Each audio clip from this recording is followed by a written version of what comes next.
లలిత jewellers వారి double ధమాకా offer. అన్ని బంగారు నగలపై తరుగులో 1% తగ్గింపు. పాత బంగారు నగల ఎక్స్చేంజ్ పై గ్రాముకు 150 రూపాయలు అదనంగా పొందండి. బాలకృష్ణ గారితో వర్క్ చేశారు.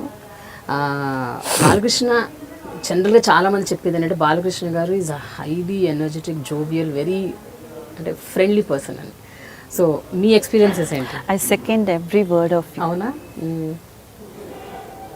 Truly blessed to work with such people.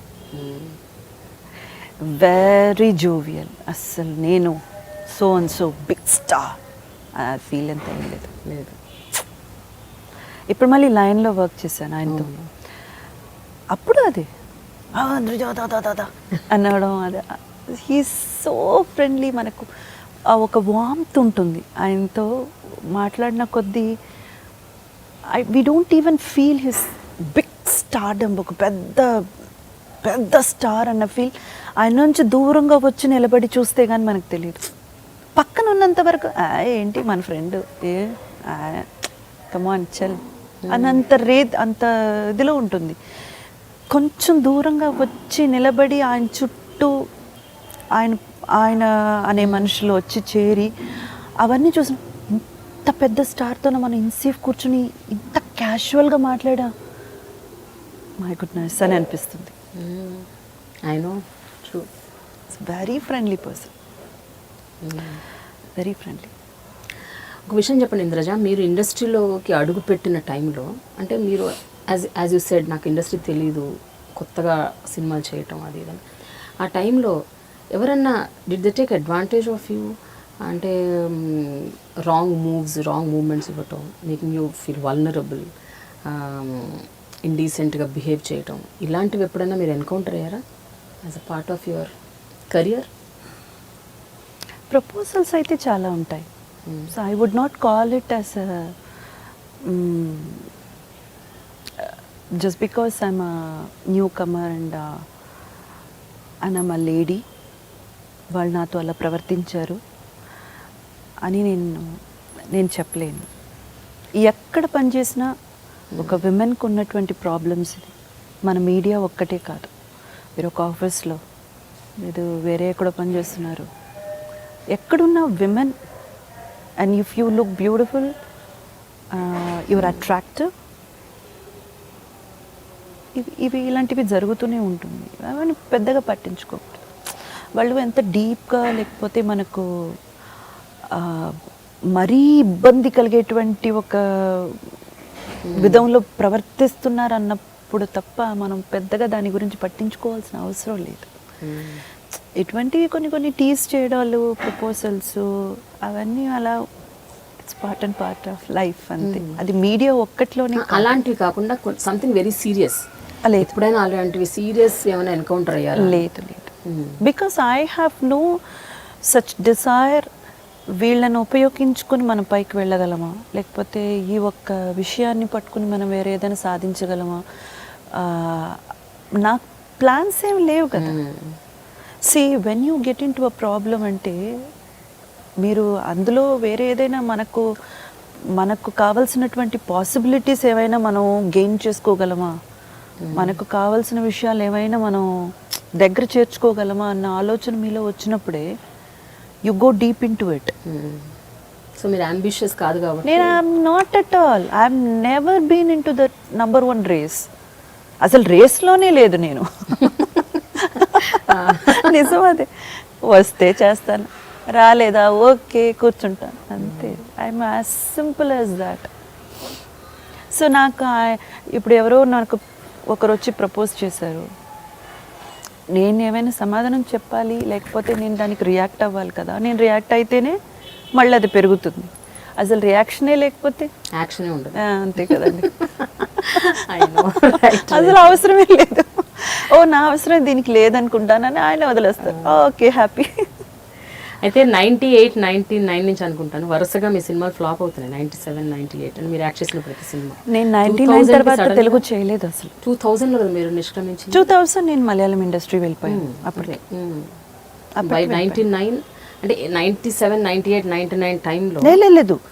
Till 98 end దాకా I'm doing very good. 99 was the period కొంచెం స్మాల్ బడ్జెట్ ఫిల్మ్స్.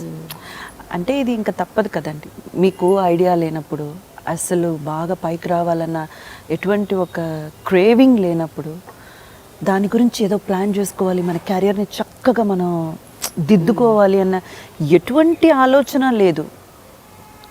సో సడన్గా మీకు సినిమాలు రావడం ఆగిపోయాయి. ఆగిపోయింది అనడానికన్నా వచ్చినవన్నీ small budget small movies which I don't want to do. ఏదో కొత్త గొప్ప కొంచెం పేరు ఉంది, అది మనం చెప్పుకోవడం న్యాయం కాదని అనిపించింది. అప్పుడు ఏమి రిగ్రెట్ఫుల్గా ఫీల్ అవ్వలేదు? చాలా ఆఫర్స్ ఆగిపోయాయి, రావట్లేదు, మంచి ఆఫర్స్ రావట్లేదు, మంచి ఆఫర్స్. చాలా ఫీల్ అయ్యాను. డెఫినెట్గా ఉంటుంది కదా, కానీ నాకు తెలుసు దానికి కారణం కూడా ఏమున్నట్టు నాకు తెలుసు. నేను ఎవరిని అప్రోచ్ అవ్వట్లేదు, నాకు అసలు ఇండస్ట్రీలో పెద్దగా ఎవరి దగ్గర కాంటాక్ట్స్ లేవు, and I don't have any future plans అని ఏం లేదు. ఏదో భగవంతుడు ఇచ్చిన అవకాశాలని అలా సద్వినియోగం చేసుకుంటూ ఈ స్థాయికి అయితే చేరగలిగాను అన్నది పెద్ద విషయం, చాలా పెద్ద విషయం నా వరకు అయితే. అండ్ మోర్ ఓవర్ ఆడియన్స్లో మంచి పేరు తెచ్చుకున్నాను, అండ్ ప్రేక్షకులు నన్ను ఆదరించారు, అభిమానించారు. That itself a big deal for me. It's a very big thing. So I know the reason also. So regret అవుతాను, కానీ వెంటనే నాకు నేనే చెప్పుకుంటాను, okay you didn't do anything to make yourself into that place. ఇప్పుడు మనమంతా అయిన అన్ని ప్రయత్నాలు చేసి కూడా ఒకటి సక్సెస్ కాకపోతే అది డిసాస్టర్. ఏ ప్రయత్నం చేయకుండా అసలు పెద్దగా అంటే నాకు ఇచ్చిన వర్క్ నేను 100% నేను చేస్తాను. అది నా sincerity, dedication towards my work అది ఉంది. పంక్చువల్గా ఉండడం అవన్నీ ఉన్నాయి. సో మిగతా ఎటువంటి ఇది లేదు. సో నాకే తెలుసు ఇది పెద్దగా మనం ఫీల్ అవ్వాల్సిన అవసరం కూడా లేదు. ఎస్, కానీ ఇంద్రజ జనరల్గా మీరు అన్నట్టు అవన్నీ ఎఫర్ట్స్ పెట్టి ఫెయిల్ అవుతే డిజాస్టర్ పర్లేదు, బట్ చాలామంది వాళ్ళకి ఏమీ రాకుండా, వాళ్ళు ఏమీ చేయకుండా, వాళ్ళు ఏం పెద్ద ఎఫర్ట్ పెట్టకుండా కూడా ఫెయిల్ అయినప్పుడు కూడా వాళ్ళు విపరీతంగా బాధపడిపోతుంటారు, చాలా డిప్రెషన్లోకి వెళ్ళిపోతుంటారు, మహా ఫ్రస్ట్రేషన్ లెవెల్స్ ఉంటాయి. అంటే ఒక సక్సెస్ పీరియడ్ చూసి సడన్గా ఫెయిల్యూర్ స్టార్ట్ అయ్యి ఇంకా టోటల్గా కింద పడిపోతుంటే you will go through lot of మనం ఏం చేయగలం అది ఉంది కదా. ఇప్పుడు అలా డిప్రెషన్లో వెళ్ళిపోయి మనం ఏం చేయగలం అన్నది నెక్స్ట్ క్వశ్చన్ ఉంది కదా. ఏం చేయలేము. You need to accept the reality whether you like it or not. దిగమింగుకోవాలి అంతే. అప్పుడు ఏం చేస్తారు మీరు? మూవ్ ఆన్ అంతే. కష్టం ఉంటుంది, బాధ ఉంటుంది, లేకుండా లేదు. వన్ ఫైన్ డే ఎవరు మిమ్మల్ని కాంటాక్ట్ చేయట్లేదు, ఎవరు మాట్లాడట్లేదు. నేనేమో చెన్నై బేస్, హైదరాబాద్లో ఏం జరుగుతుందో తెలియదు, పిక్చర్లు స్టార్ట్ అవుతున్నాయో తెలియదు, ఎవ్వరు టచ్లో లేరు, నా ఫోన్ అసలు మోగట్లేదు. It will be completely in a debt. Total ఒంటరిగా వదిలేసినట్టుంది. I'm standing all alone in a desert అన్నట్టు అంత ఒక ఫీల్ ఉంది. బాధగానే ఉంటుంది, చాలా బాధగానే ఉంటుంది, కానీ ఏం చేయగలం? You need to accept the reality and move on. Family ఉంది కదా. అట్ దట్ టైం నాకు 99 కంతా ఏమైపోయింది, మా మమ్మీ వాళ్ళు ఆరోగ్యం అంత బాగాలేదు. She is a cardiac patient. So హార్ట్లో వాల్వ్ రీప్లేస్ చేయాలన్న పరిస్థితి ఆవిడికి. డాడీ అయితే మాత్రం ఇంకా అసలు అంటే టోటల్ ఫ్యామిలీ ఆ 99-2000 పీరియడ్లో ఎలా ఉందంటే completely depend on me financially ఇంకా చెప్పాలంటే. సో 2 సిస్టర్స్ ఉన్నారు. నేను బాధపడుతూ ఇంట్లో కూర్చుంటే పనులు జరగవు. ఎలా ఫ్యామిలీ రన్ అవుతుంది? I should do something and I should keep moving on. I cannot sit and regret for anything. అంత దానికి నాకు టైం లేదు.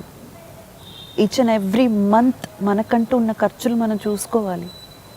మనకంటూ ఉన్న ఫినాన్షియల్ క్రైసిస్ని మనమే ఫేస్ చేయాలి. ఏం చేస్తాం? ఎవరితో వెళ్ళి చెప్పుకోలేం కదా. నాకు ఇన్ని ఉన్నాయండి ప్రాబ్లమ్స్, మీరేంటి నాకు కాల్ చేయలేదు, ఎవరినైనా వెళ్ళి అడుగుతాం. సో అప్పుడు ఇమీడియట్గా you took a decision that Malayalam సినిమాలో చేయాలి. అది నేను తీసుకున్నది కాదు, అది కూడా నేను తీసుకున్నది కాదు, న్యాచురల్గా వచ్చేసాయి. సొగసు చూడతరమా ఒక పనామా ఫిల్మ్ ఫెస్టివల్లో చూసి సిబి మలయిల్ అని పెద్ద డైరెక్టర్ మలయాళంలో, ఆయన చూసి ఎవరేమో బాగుంది బాగా చేసింది అని కాల్ చేశారు. ఓకే. సో అదే చెప్తారు కదా, దేవుడు అన్ని తలుపులు మూసినప్పుడు ఒక కిట్గా ఓపెన్ చేస్తారు. అలా వెళ్ళి ఆయన్ని కలిశాను. ఉస్తాద్ అని మోహన్ లాల్ గారి ఫిల్మ్. కానీ అంతకన్నా ముందు మధు అని కే మధు, ఆయన కూడా చాలా పెద్ద డైరెక్టర్ మలయాళంలో. ఆయన ఫిల్మ్ మమ్ముట్టి గారితో గాడ్ మ్యాన్ అని, that was my first film in Malayalam. Okay. 2000 ఎండ్లో. సో వరుసన ఏమైందంటే ఫస్ట్ మమ్ముట్టి గారి ఫిల్మ్, ఆ తర్వాత ఉస్తాద్ మోహన్ లాల్ గారి ఫిల్మ్, ఆ తర్వాత సురేష్ గోపి షాజీ కైలాష్ గారి డైరెక్షన్లో FIR. I was working with all the super star in Malayalam. It just happened. తెలుగులో చేయలేదు కానీ మలయాళంలో చేసేసారు. అలా చెప్పకండి మీరు మళ్ళీ, తెలుగులో మీరు అలా కేటగరైజ్ చేయకండి. It's not that I categorize, it is categorized. అది I don't believe in that. ఒకళ్ళు కేటగరైజ్ చేసింది కాదు. లేదు Prema, I don't believe it is in by default named. అంటే ఇది సూపర్ స్టార్స్ అంటే వీళ్ళు నెక్స్ట్ కేటగిరీ, వీళ్ళు థర్డ్ కేటగిరీ, వీళ్ళు అనేసి ఆల్రెడీ అది ఫామ్ అయిన No, that's what I'm saying. It's my personal opinion. I don't categorize anyone in that way. The heroes whom I worked with, I value them, I respect them. I look into them as a stars, big stars only. Because for me, వాళ్ళు ఎంత కష్టపడితే వాళ్ళు ఎంత చేస్తే ఆ పొజిషన్కి వచ్చి కూర్చుంటారు. Nobody is weaker than others. ఎవ్వరు ఎవరికి తక్కువ కాదు. Everybody have their own reach and levels. Fortunately or unfortunately tags ఇచ్చేసారు. It is given, nobody can help. నేనేం చెప్పలేను. No comments about it. నా వరకైతే ఆల్ ఆర్ టూ గుడ్.